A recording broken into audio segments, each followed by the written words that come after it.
Futur infirmier, future infirmière, bienvenue dans cette nouvelle vidéo dans laquelle on va parler du TFE, du MFE et plus particulièrement de la situation professionnelle du travail de fin d'études et je vais te donner 5 conseils. Allez, c'est parti, let's go!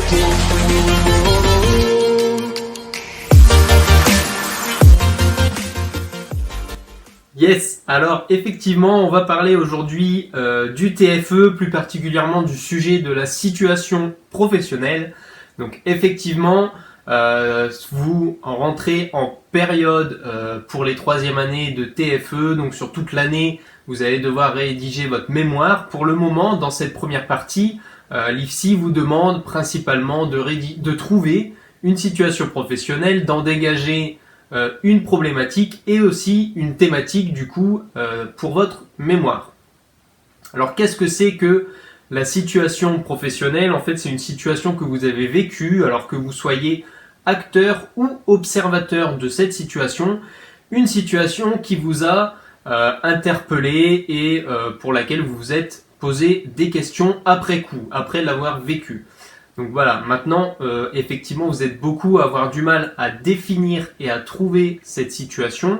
Je vais vous donner quelques conseils ensuite, mais notez que la situation professionnelle que vous allez choisir, c'est vraiment le point de départ de votre réflexion qui va être sur tout le TFE. Donc effectivement, c'est pas à prendre à la légère, il faut bien la choisir. Maintenant, on peut pas la choisir pour vous.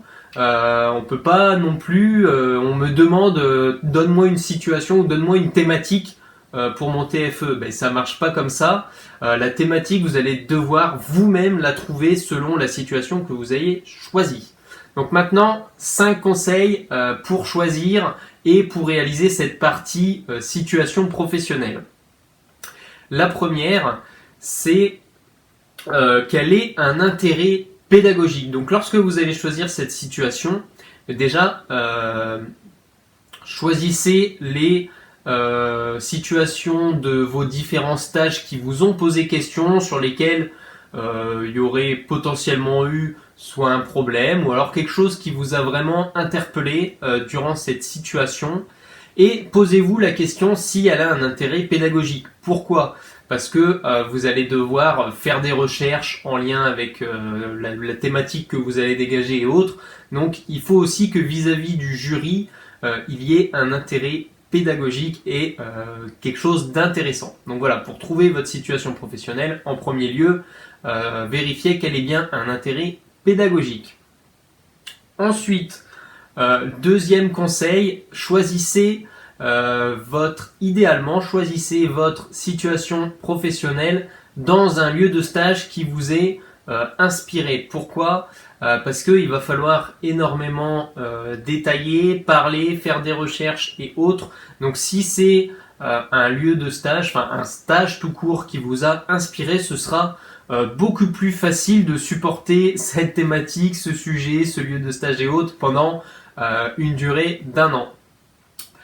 Troisième conseil, là, pour la rédaction de cette situation. Parce que beaucoup me disent, bon, j'ai trouvé ma situation, mais je l'ai résumée en 3 phrases. Alors, c'est pas trop ça dans le mémoire qui est attendu, c'est plutôt entre 2 et 3 pages pour la situation environ, si on resitue ce qu'on attend. Donc la troisième conseil, ce serait de passer en mode narrateur. Donc vous allez devoir raconter cette situation vue de l'extérieur d'une façon assez neutre.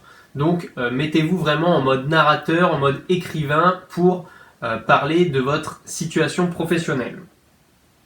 4e conseil pour ceux qui ont du mal à développer, utilisez la méthode QQO-QCP pour décrire votre situation. À savoir qui, quand, où, pourquoi, comment, etc. Donc voilà comment trouver de la matière et comment bien diviser votre situation à l'écrit. 5e et dernier conseil déjà, détaillez un maximum votre situation professionnelle. Donc en premier lieu, vous resituez le stage, le contexte. Donc comment ça s'est passé, quand ça s'est passé, etc. J'en reviens au QQO, QCP, mais vraiment détaillez bien point par point rentrer dans le détail. Soyez très précis et en même temps, il faut rester suffisamment clair. Donc voilà ce que je pouvais vous conseiller pour votre situation professionnelle. Donc vous voulez que je vous rappelle les 5 conseils. Que la situation ait un intérêt pédagogique. En deuxième lieu, je vous conseille de prendre une situation dans un stage qui vous a inspiré.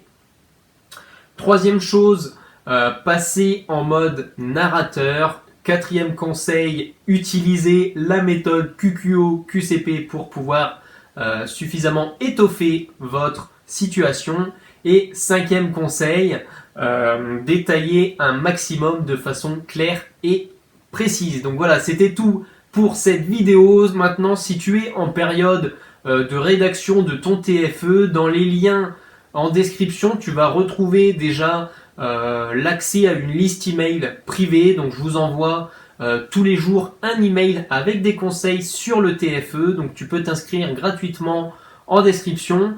Et tu peux aussi me rejoindre sur la formation Réussite TFE. Donc c'est une formation dans laquelle j'accompagne étape par étape les étudiants dans la rédaction de leur TFE. Donc partie par partie, on voit ce qu'il faut mettre dans ton mémoire, mais aussi on parle de l'anglais et de l'oral de TFE. Et dans cette formation, c'est moi-même en vidéo, je te partage mon écran, donc il n'y a pas de triche, tu vois vraiment tout ce qu'il faut faire et on t'accompagne vraiment main dans la main pour réaliser ton œuvre, ton TFE de façon assez simple pour te garantir réellement une très bonne note. Donc voilà, je te laisse tous les liens dans la description. C'était Geoffrey et je vous dis à très vite dans une prochaine vidéo. Ciao ciao.